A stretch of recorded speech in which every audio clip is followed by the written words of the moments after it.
El Consejo del Poder Judicial y el Consejo Superior del Ministerio Público son los dos organismos que en sus respectivas ramas tienen a su cargo la dirección, supervisión y control disciplinario de los funcionarios judiciales en la República Dominicana.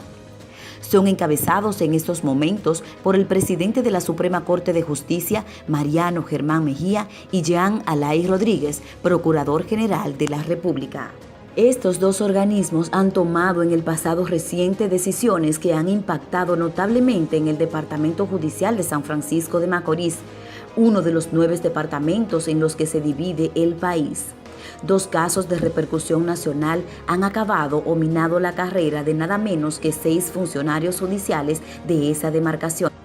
Las decisiones disciplinarias tanto del Consejo del Poder Judicial como del Ministerio Público han sido, sin embargo, objeto de cuestionamientos y objeciones. El primero de estos casos es la ya famosa fuga de Pedro Alejandro Castillo Paniagua, alias Quirinito, ocurrida en el mes de julio del 2017, luego de haber simulado su muerte tras haber obtenido un traslado a San Francisco de Macorís desde la ciudad de San Cristóbal, donde cumplía una pena de 20 años por la muerte de un ciudadano español. Quirinito solicitó y obtuvo una variación de la modalidad del cumplimiento de la pena, concedida por la entonces juez de la ejecución de la pena, Aleida Jiménez, quien en base a varios certificados médicos que hacían constar que Castillo Paniagua padecía de un cáncer terminal en la base de la lengua, decretó que éste siguiera cumpliendo su condena en su residencia.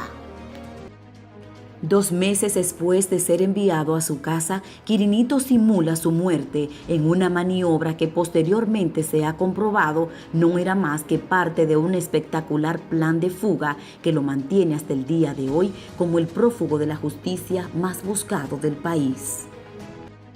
Por el escándalo, el Consejo del Poder Judicial suspendió en funciones hasta la fecha a los jueces de la ejecución de la pena de San Cristóbal, Willy de Jesús Núñez, y a la de San Francisco de Macorís, Aleida Jiménez Acosta.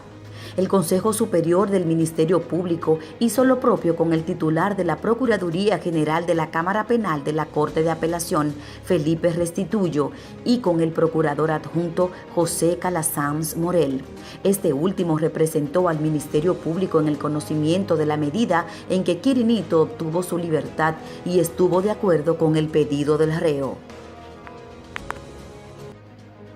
Pero a más de 6 meses de estas suspensiones, las autoridades han sido incapaces de localizar a Castillo Paniagua, mientras que en un total limbo jurídico se mantiene el estatus laboral de los funcionarios judiciales suspendidos.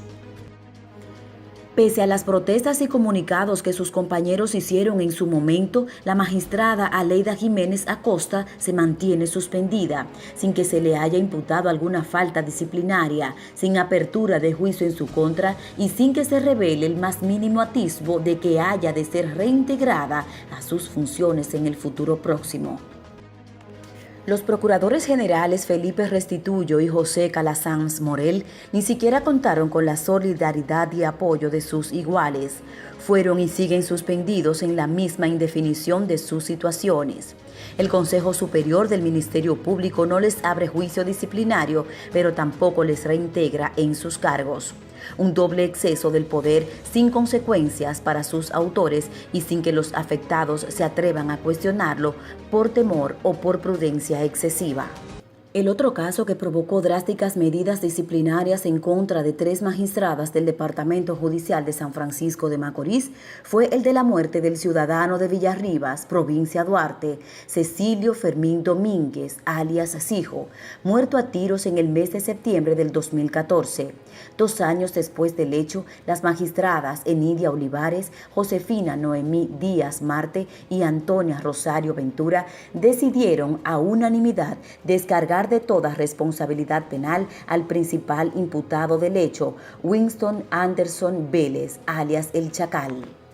El fallo desataría un pandemonium en una de las más crueles campañas de descrédito jamás vista en la judicatura franco-macorizana. Los familiares del malogrado Cecilio Fermín Domínguez decidieron no solo apelar la sentencia, sino querellarse disciplinariamente contra las juezas por ante el Consejo del Poder Judicial, buscando la destitución de las 3.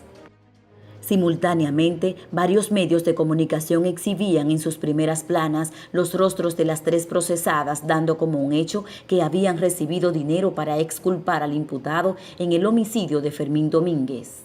Tras varios meses del proceso y mediante la resolución número 12/2018 del 3 de abril del 2018, 3 de los miembros del Consejo del Poder Judicial suspendieron por un mes sin salario a las juezas Josefina Noemí Díaz Marte y Antonia Rosario y destituida a la magistrada Enidia Olivares Bonifacio. Pese a las medidas tomadas en su contra, la resolución reivindicaba moralmente a las juezas para dar por establecido sin lugar a dudas que nunca se lucraron con el fallo en cuestión y que no recibieron sobornos de nadie para emitir su sentencia.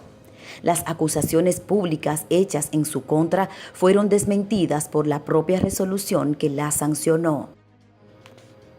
En la cancelación del cargo de la magistrada Enidia Olivares tuvo una destacada participación el abogado Carlos Moreno, que coincidencialmente aparece en los 2 casos analizados. En el proceso de Pedro Alejandro Castillo Paniagua fungió como representante legal de la esposa de Quirinito, representación de la que más luego renunció y encabezó la barra de abogados de la familia de Cecilio Fermín Domínguez. Sería la pieza clave de la resolución que desvinculó a Olivares Bonifacio del Poder Judicial.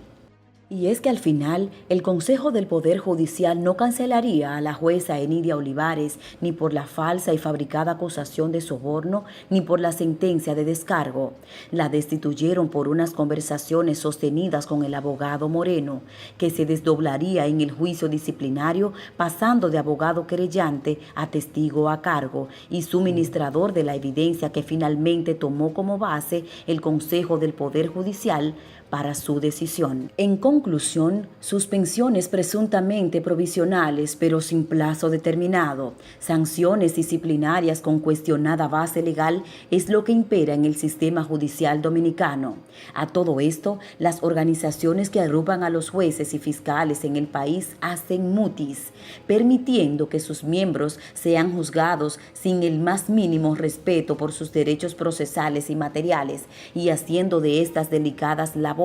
una montaña rusa de incertidumbre, desasosiego y abusos.